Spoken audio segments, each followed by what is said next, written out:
You guys, I've been hinting about this period of time for a while, and now that it's upon us, I feel like I just have so much in my head and in my heart that I want to talk about that I will try, my friends. That is not my strong point, to be focused and reasonable about this reading. It is a momentous week in the sky. It is a beautiful week. It is an ugly week. It is, what was that saying? It is the best of times. It is the worst of times. It is the what an awful world, what a beautiful world place to be in this week. It's powerful. We have that solar eclipse coming at the end of the week, and it means a lot. Not just for us individually, but us collectively. Again, I know I've talked about it a lot, but here we are. And we're boiling the water and we're throwing in the ingredients. And when I say it was the best of times, it was the worst of times, I feel we'll look back and that will be the notion, because there's a lot brewing. And this week is giving us a lot of ingredient tools to put in our collective stew, to not just make it hard, but to make it worth it. What is the point of struggling and strife and the awful world we live in if there aren't these opportunities to really feel into our viscera and say, we are here on this planet to live. We're not just here for easy street, right? We're here to really acknowledge what it is that our own soul's journey is on. And it's also very individual. I super recommend this week getting some counsel from an astrologer, because I can tell you what's going on collectively, but I can't tell you what's going to be going on interpersonally unless you reach out. So like and subscribe to my page, please, so I can keep doing these. Comment if you have questions. I would so love to help you and guide you through this week. So we will get to this solar eclipse, but first, some of the most beautiful, amazing astrology is happening this week. It's like a funny thing happened on the way to the forum. We've all been marching towards this eclipse, but what's really happening is something so beautiful today and tomorrow. The moon enters Pisces. Jupiter is in Pisces. Venus is in Pisces. Neptune is in Pisces, and Mars is in Pisces. This is huge. This doesn't happen often, guys. And right when the eclipse is happening, Jupiter is going to meet Venus in the sky, like right as the eclipse happens, and then after that happens. So it's like, while there's this very potent, intense collective energy going on, there's also this really beautiful blessing. It would be so great to just take this big, beautiful astrology and get it all to ourselves, to just absorb the beautiful eccentricities of what Venus and Jupiter all want to give to us, because this doesn't happen often, like over a decade, and we'll never see it again, So it's big news astrology. It is the best. It's extra wonderful. It's wishes granted, and it's all in the feel of Venus, which Venusian energy, as I've said, is so beautiful. It's connective. It's about partners and relationships and good food and good times and good tidings. And so it's this beautiful opening where if we can just be more vulnerable, if we can just feel into what's good and not turn to what's bad, that there is great love for us here, as there always is. But there's particular juice this Monday and Tuesday to really feel like we could astral project. Not really. I mean, maybe. Do you do that? I don't do that. But maybe you could do that. It's like touching the other side of things, the veil being so thin that there could be some deeper understanding about what your soul's promise is, about what your relationships are trying to tell you, but in a beautiful way, in a, really stop the freaking hamster wheel of what's hard and be like, what am I being blessed with right now? And then go get you some more of that, because it's there, it's here, it's wanting to be here. So, when I say a funny thing happened on the way to the forum, it's like we're marching to this solar eclipse that's supposed to be really hard. But as we're walking, we're gaining all of this beautiful astrological placement to help us understand better what next transition our world and our personal realities are having to throw our way. You know, the other player this week that plays a smaller role just because it's not as massive is Mercury, which rules our thoughts. It's moving into Gemini this week, which is a ruler.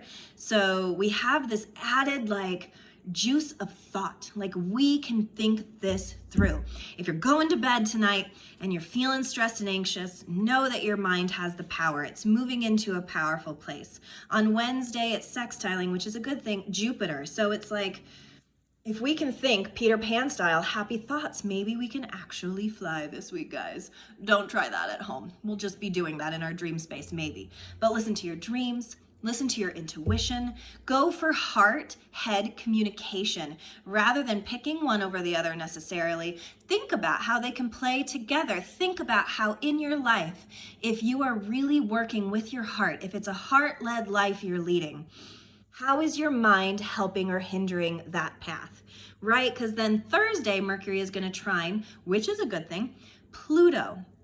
Pluto's a darker planet. It's like will and concentration and like put your focus where it needs to be right now. Because Pluto is also about to go retrograde. When Pluto goes retrograde on Friday, it's a big deal. It's in Capricorn.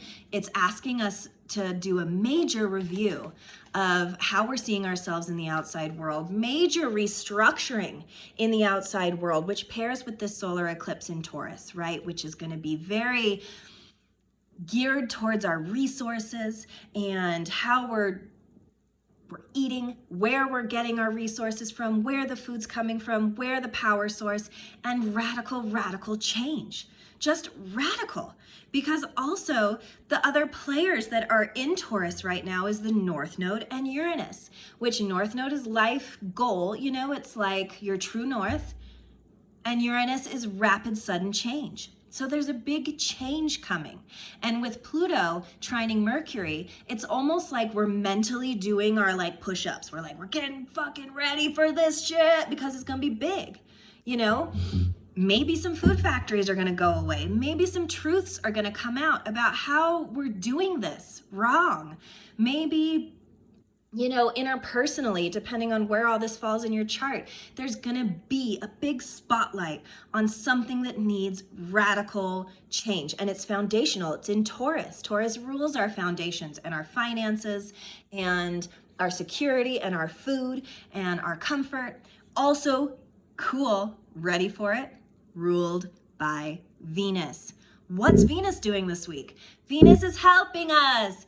Yay! So it's like the worst of times, the best of times. Where are you putting your mind? Where are you putting your focus? You know, for me, I remember some of the hardest times in my life. And when I look back on them, it's almost like the air was different. I saw colors different. I treated my days different because radical change was happening all the time. Pain, grief, big things always inspire you to become a different person, hopefully a level up, maybe going into the dark mother or the darkness and having to like deep dive somewhere. Maybe that's going to be true for you this year. I don't know. You know, I think that it's interesting timing. My father-in-law died this day 6 years ago, and this is a very sad, hard memory and day for me. But then look at all of this beautiful astrology. Look at what's here for me to attune to see that like when people leave us, when life doesn't feel fair, when we lose something, when we lose our financial stability, what's there at the end of it all? You know, it's all just this game that we play with ourselves, that we have some kind of foundational security. And the truth is that we don't. And that's what this eclipse is coming to show us. There is no such thing as permanence. There is no such thing as forever success or forever grief or forever sorrow or forever joy. Nothing is here for us forever. However, within each pocket of grief or joy, there is room for the other. When we're deeply hurting, there is room for the bright sides. When we're deeply ecstatic, there is room to bring in the dark mother. We all have that inside of us, the duality. And that's what I want to celebrate this week because it's such a dualistic week that way. There's so many beautiful, beautiful things that could happen to you this week. but it's about how we're attuning our mind to it and how we're really listening to our instincts, to that Piscean vibe. Like Pisces rules the 12th house of spirit, of intuition, of the other world. Neptune is here, which is ruled by Pisces. There's so many things here for us that are working all together. That to also have this solar eclipse be in Taurus, which is ruled by Venus, which is doing all of the beautiful things. It's like, yeah, there's loads that's about to happen that's going to change our reality for ourselves. But that maybe isn't such a bad thing. What if we could get resources in a better way, interpersonally and globally? What if we were drawing from a better well? You know, because I think a lot of us have been in survival mode for a really long time. There's a lot of us that have just been kind of skating by, paycheck to paycheck, moment to moment, just trying to find the new normal, the new survival, whatever that is. And this is an edge. You know, this is revealing something to us, this period of time. It's the corner that we have to turn to get to the next place. And we don't know what that place is. And isn't that so scary? Yes. But isn't it also so exciting? Yes. Aren't there beautiful things delved and meshed and molded into the hard things? Yeah, it's all here for us. That's what this eclipse season is really trying to show us. Because then May 15th, we're doing a whole lunar eclipse in Scorpio, which is like deep shedding layers of pain, of trauma, of secrets, of things that we can't hold on to anymore. This is deeply enriching if you want it to be. The truth is, though, you can't go into it like this.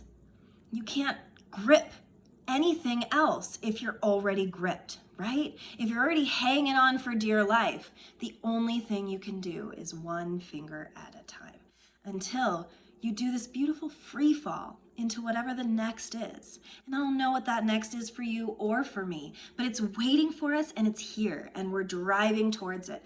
And the more we can surrender to it, the less painful it'll be. The more inspiring, those little nuggets will be for us. It's all there, So Thursday, while Mercury is trining Pluto, which is that a lot of concentration time, the moon will move into Aries, which is our warrior, and he will be there to protect us, to give us some fortification.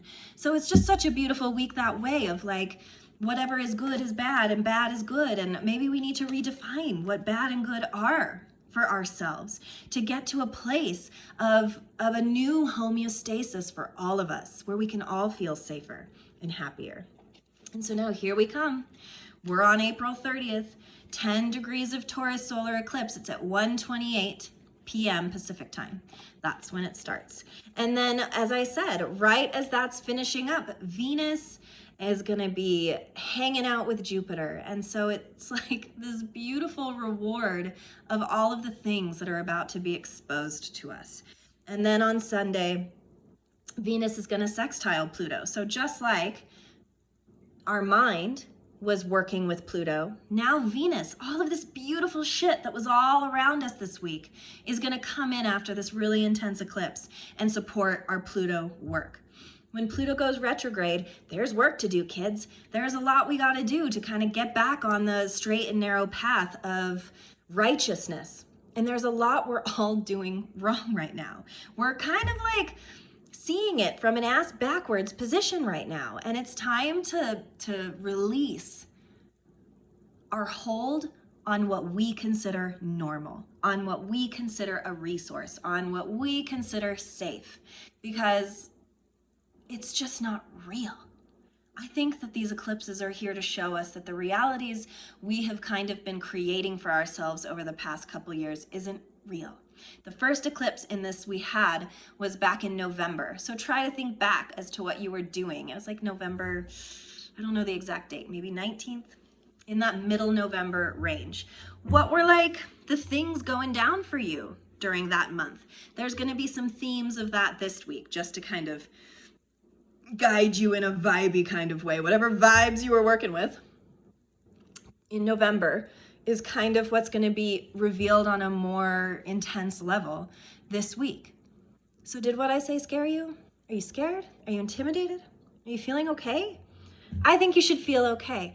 And when I think about that, because with the North Node being in Taurus right now too, it's like whatever is about to happen is what needs to happen. Whatever is going to shift in your life is what needs to shift. And Uranus is kind of a sassy bitch. She kind of makes it happen in a real shitty way. You're like, okay, I'm ready to make the change, but you didn't have to do it fucking like that. It's kind of like crappy. And it's not the always like the best way. But in human nature, we only make change when we're too uncomfortable to stay the same. So Uranus is such a blessing planet that way, because Uranus comes and is like, changing all of it. Are you uncomfortable? Good. Now it's time to change. And then here's Pluto asking us to look at the deeper shit, the excavating, the like darkness inside of ourselves. Like, what are we really afraid of right now? What is like the top 5 intensities that face your life right now? You should write them down and then see, working with all of this Mercury energy, our brain, working with all this Venusian energy, our heart. This is a time to dig it up. Bing, bing, bing, let's call out the ghosts. Hello, let's bring them in. Like, rather than resisting, rather than fearing, rather than like letting grief overtake you, shed the tears, have the anxiety, really feel the emotion that comes up when you look at those top 5 things that you're most worried about in your world right now. And then apply all of this beautiful astrology energy that's here for you, that wants you to do this work, and get working. Because the truth is, the more you're working and the harder you're working on these parts of your life, the less Uranus can fuck with you, right? If you're already like, bitch, please, my life is a garbage truck fire, like a dumpster fire is the word I was going for. Like, the world sucks already. What are you gonna do now? You know, it's like looking Medusa in the eyes, who was actually a pretty cool chick, and being like, I only turn to stone if I want to turn to stone. It's powerful. When we take charge of our wounds, when we take charge of how we're victims, when we take accountability for what's going on in our life, all of a sudden, we get huge amounts of power. And I choose power this week. I choose to look the fire in the eye and use my resource and use my soul and my heart and my mind to work together to figure out what my new normal is going to be. I don't know what it's going to be yet, guys. I don't freaking know. Look at what card I pulled. Isn't that just beautiful? Look at that. Let's talk about the moon for a second. A lot of people fear darkness. A lot of people fear the moon. A lot of people fear the great void, the uncertainty. But there are test studies proven that when you do something that confuses somebody, it opens them up to a different level of learning. When teachers can stump their students, or when teachers can allow their students to question something, that's when something new can come in.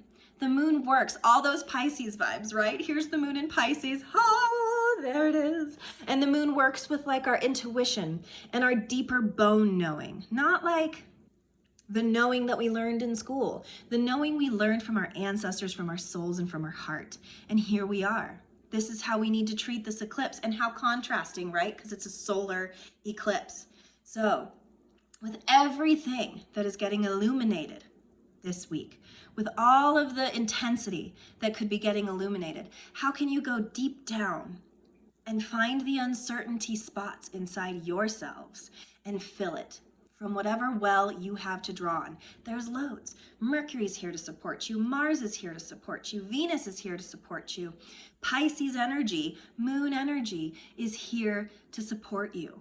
How are you going to take that support? We get to choose. Like, you could just coast and like bury your head in the sand, and maybe none of this is going to mean anything to you at all this week. But if we allow the great void to take us, and we allow ourselves to agree or admit that we know nothing at all, then our bodies, our hearts, our minds are filled with something new. And that's what the energy is asking for with this Uranus energy. That's what's being asked with us right now is, you know, the darkness is scary. There are monsters under our bed, right? There are strange sounds, or when we get in bed, all of the monkey chatter starts up, all the worries. rules the nighttime, right? The things that go bump in the night. But this solar return is shining a light on all of that. And my advice to you is don't look away. Don't look away. Make sure that you're attuning and opening yourself to what it is that you personally are seeing this week.